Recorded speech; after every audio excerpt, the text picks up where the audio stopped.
போகுமா? அதுக்கு ஒரு விலை இருக்குல்ல. நான் 4 மணி நேரம் நீ பிரசங்கம் பண்ணுறேன்னா எனக்கு ஒரு விலையை வச்சுருப்பார், எங்கேயாவது கட்டாயம் வச்சுருப்பார். 4 மணி நேரம் ஒன்றை பயன்படுத்தியிருக்கிறேன், வாடகைக்கு எடுத்த பாத்திரம் இது இல்லையா? அப்போ அந்த பாத்திரம் என்ன செய்ய முடியும்?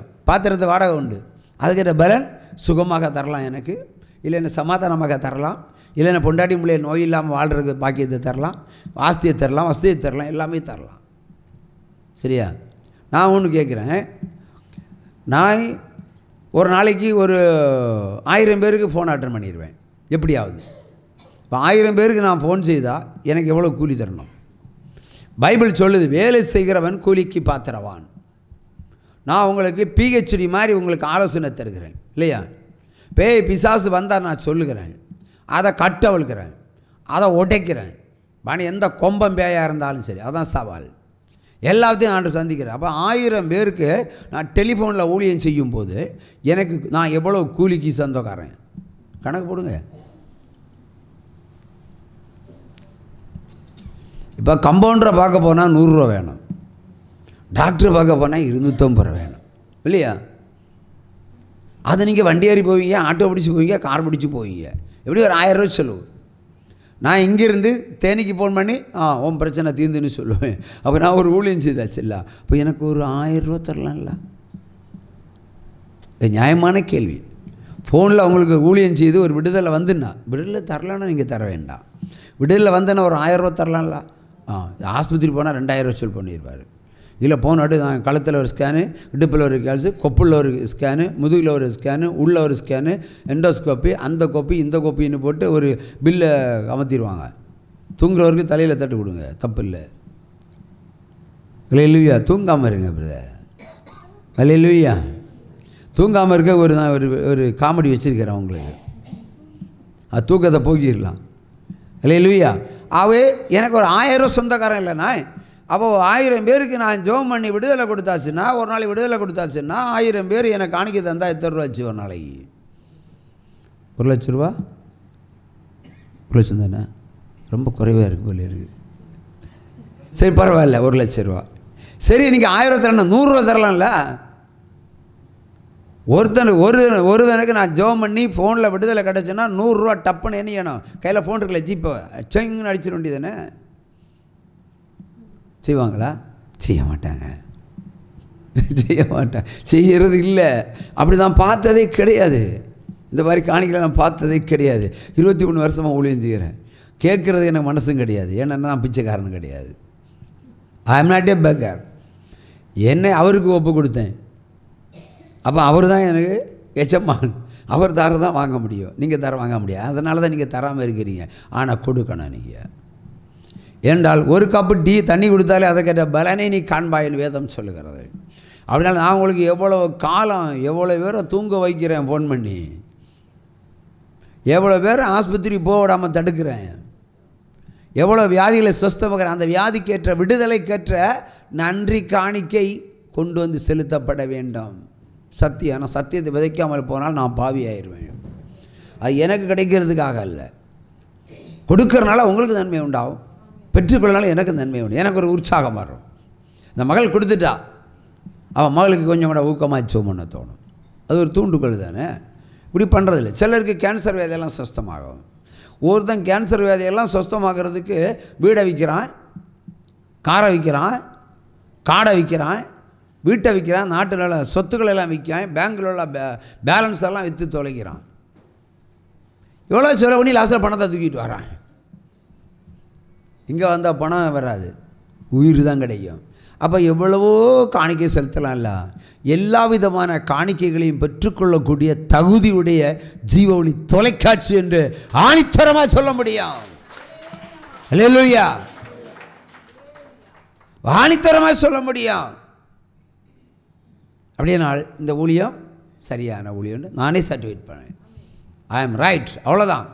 இந்த ஜனவரி மாதத்துலேருந்து மே மாதம் வரைக்கும், ஏப்ரல் வரை 50,000 பேர் சாப்பாடு கொடுத்துருக்குறேன்.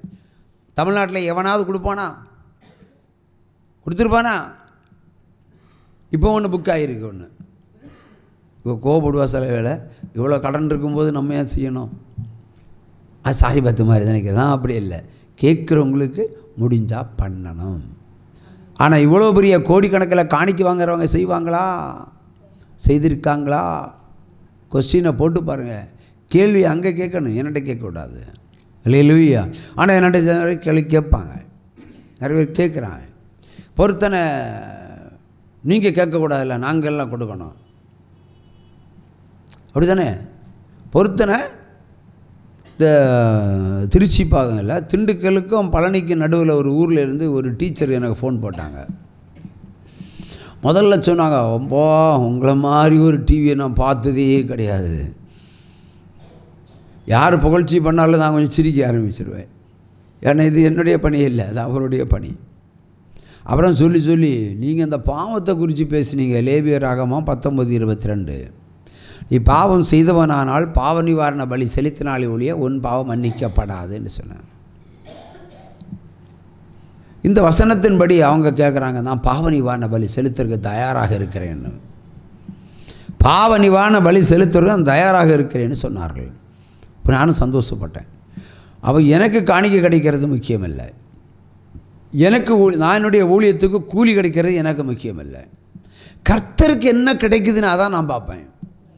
அப்போ ஆண்டவரே, இந்த மகள் இப்படி கேட்குறாளே, படித்த ஒரு சகோதரி கூட எக்ஸ்ட்ரா செலவு பாயிண்ட்கள் சொன்னாங்க. புருஷனும் வாத்தியார் வேலைக்கு தான் போகிறாரு. ஆனால் நான் என் உடம்பு சுகலன்னு லீவை போட்டுருவேன். அன்றைக்கி என்னுடைய லவ்வரை வர வச்சுருவேன். அவர் வர்றதுக்கு முன்னாடி இவர் கிளம்பி போயிடுவார். இப்படிப்பட்ட பாவத்தை நான் செஞ்சிட்ருக்கிறேன். ஆனால் புருஷன் நல்லவர், புருஷன் நல்லவர், என்னை அன்பாய் வச்சிருக்கிறார், என்னை அன்பாய் வச்சிருக்கிறார். மனதுரி கதறி அழுறா, இப்படி ஒரு புருஷனுக்கு நான் துரோகம் பண்ணுறேனேன்னு இப்போ நான் பயப்படுறேன். எந்த ஜென்மத்திலும் இப்படி ஒரு அழகான புருஷன் கிடைக்க மாட்டான். ஆகவே நீங்கள் இந்த பாவத்திலிருந்து எனக்கு விடுதலை வேணும், நீங்கள் இந்த என்ன பொறுத்தனை சொல்லுங்கள், நான் செய்கிறேன்னு நினச்சி நான் சொன்னேன், கர்த்தர் சொல்வதைத்தான் நான் சொல்லுவேன், வாயிலுண்டு மாமிசத்திலுண்டு சொல்ல மாட்டேன். என்ன வேணால் செய்கிறான், கர்த்தருக்குன்னு செய்யலாம். ஏன்னா அந்த டிவிக்கு அந்த செய்தியை கேட்டு அவங்க அப்படியே தன்னுடைய எக்ஸ்பிரஷனை பப்ளிஷ் பண்ணுறாங்க. நான் சொன்னேன், நீ இப்போ மட்டும் இல்லை பாவம் செஞ்சுருக்கிற. அடுத்த கொஸ்டின், நீ திருமணத்துக்கு முன்னாடி 3 பேரிடத்தில் தொடர்பு வைத்து கொண்டிருக்கிறாய் என்று ஆண்டவர் சொல்லியிருக்கிறார். ஆமாம் ஆமாம் ஆமாம் பாஸ்டர், ஆமாம் பாஸ்டர். அப்போ தெரியாது, அப்போ இது பாவம்னு தெரியாது. உங்களை எல்லாம் பெரிய மாட்டு உரலை நல்லா இரும்பல், இந்த சர்ச்சுகள் லெவலில் ஒரு பெரிய அண்டா மாதிரி ஒரு உரலை செய்யணும். அதில் 2 காளை மாடுக்கு 1 காளை மாடு இவர் பெருந்துரை நுகத்தை பிடிச்சி கட்டலாம். இன்னொரு ஆளை எங்கேருந்து ஒரு ஆளை பிடிச்சி கட்டணும், கட்டி சுற்றியா எல்லாரையும் பிடிச்சி உள்ளே போட்டு இந்த பாவிகளெல்லாம் உள்ளே பிடிச்சி அரைச்சி தீர மாதிரி சுற்றிட்டேன்னு சொல்லணும். உங்கள் தூக்கவும் போயிடும், உங்கள் பிரச்சனையும் தீரும். இந்த பாவிகளெல்லாம் அரைத்து இந்த இட்லி மாவு மாதிரி அரைக்கணும், எலும்பெல்லாம் நுறக்குண்டு அப்படி அரைக்கணும். அவ்வளோ பாவம். நீ பாவம் செய்த பிரச்சனை இல்லைன்னு வச்சுக்கிடலாம். நான் அறியாமல் செஞ்சேன்னு ஏன் சொல்கிறீங்க நீங்கள்? அதான் கோபம். ஒரு பெண் போகிறாள், நான் முதுகை பார்க்கிறேன்னு வைத்துக் கொள்வோம். உடனே அவளுக்கு தெரியும் இவன் என் முதுகை பார்க்குறான். உடனே முந்தானி எடுத்து மூடி வச்சுட்டு போகிறான். அப்படி தானே? எவனா ஒருத்தன் இடுப்பை பார்க்குறான், உடனே முந்தானி எடுத்து திரும்பியே பார்க்குறான், அப்படியே எடுத்து மறைச்சு வச்சுருவான். பார்வை அம்புகள் ஒரு பெண்ணுடைய சரீரத்தை தொலைக்கும் போது அவளுடைய ஆவி சொல்லுகிறது மறைத்து விடு என்று. சத்தியம். இப்படிப்பட்டவள் நான் பாவம் அறியாமல் செஞ்சேன்னு சொன்னா, உண்மையிலே எத்தனை கோடி செலவானாலும் ஒரு இரும்பு என்னது பேர் உரல், இரும்பு உரலை செய்ய போகிறேன். பாவம் செய்தவங்கள இன்னும் 2 ஆம்பளைங்களை பிடிச்சி, அதில் 2 பத்தாது, நிறையா ஆள்களை உள்ளே போட்டு வரிசையாக மாடு கட்டி அடிக்கிற மாதிரி அடிக்கணும், அடிச்சா உரைக்கணும். என்ன ஒரு செக்ஷன் போட்டு உள்ளே தள்ளிடுவாங்க, அவ்வளோதான். அங்கே போய் ஜெயிலில் ஊழியம் செய்ய வேண்டியதுதான். திருந்துங்க. ஆனால் திருந்தாமல் இருக்கிறது அறியாமல் செஞ்சிட்டேன். எவ்வளோ பொய்! பொய் பேசுகிறவன் எனக்கு முன்பாக நிலை நிற்பதில்லை அப்படிலாம் சொல்கிறாரு. பொய் பேசுடைய நாவு முட்டக்கப்படும். பிரியா போய் சொல்லணும், செஞ்சிட்டேன் ஆண்டவரே, சின்ன பிரச்சனை இல்லையே, அறியாமல் செஞ்சிட்டேன்னு. அப்படிங்கிற அறிவு கெட்டவர்களா, முட்டாள்களா, மூடர்களா? அறிவு இருக்குல்ல.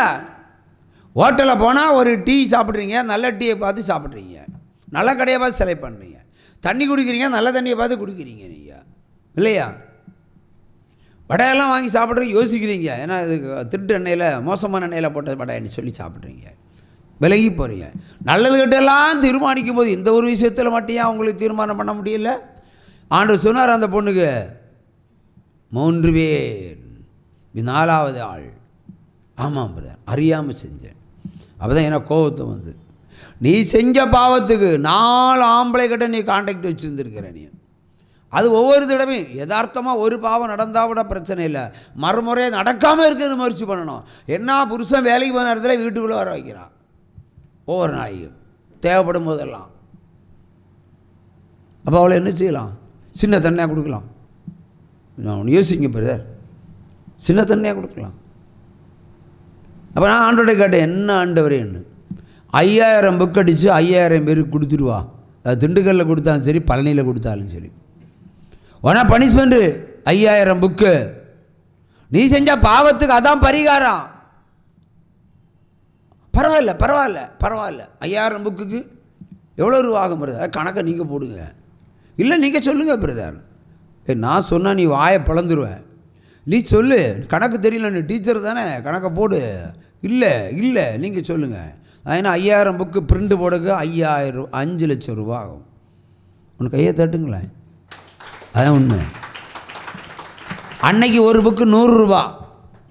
அப்போ 5000 புக்கு பிரிண்ட் போடுறதுக்கு 5 லட்சம் ரூபா ஆகும். நீ செஞ்ச பார்த்து தான் தண்டனை. 5 லட்சமா? நான் எங்கே போவேன்? அப்போ இது வரைக்கும் என்ன ரீலாக விட்டுட்டு இருந்தேன் என்கிட்ட, அப்படி தானே? இதுவரைக்கும் ரீலாக விட்ட எல்லாத்தையும் ஒரு வேலியபிள் இருக்குல்ல. பிதா தன்னுடைய குமாரனை, ஒரே பேரான குமாரனை உங்களுடைய பாவங்களுக்காக சிலுவையில் அரைஞ்சு தீர்த்தாரு. இயேசு கிறிஸ்து தானாக சிலுவை சுமக்கல, இவங்களை பாவங்களை கழுவுறதுக்கு நீ சிலுவையில் நெல்லிடான்னு கொடுத்தாரா இல்லையா தண்டனை? நீ பாவம் செஞ்சா மட்டும் பூ மட்டும் சொல்லணுமா? உன்ன இல்லை ஆரம்பம் பண்ணணுமா? பாலி செலுத்தலைன்னா கேன்சரே உள்ள வச்சிருவேன். வர 1க்கும் போக மாட்டேன், 2க்கும் போக மாட்டேன். நான் சொல்றது தேவன் அழிச்சு பிடுங்கி எறிஞ்சிடுவார்.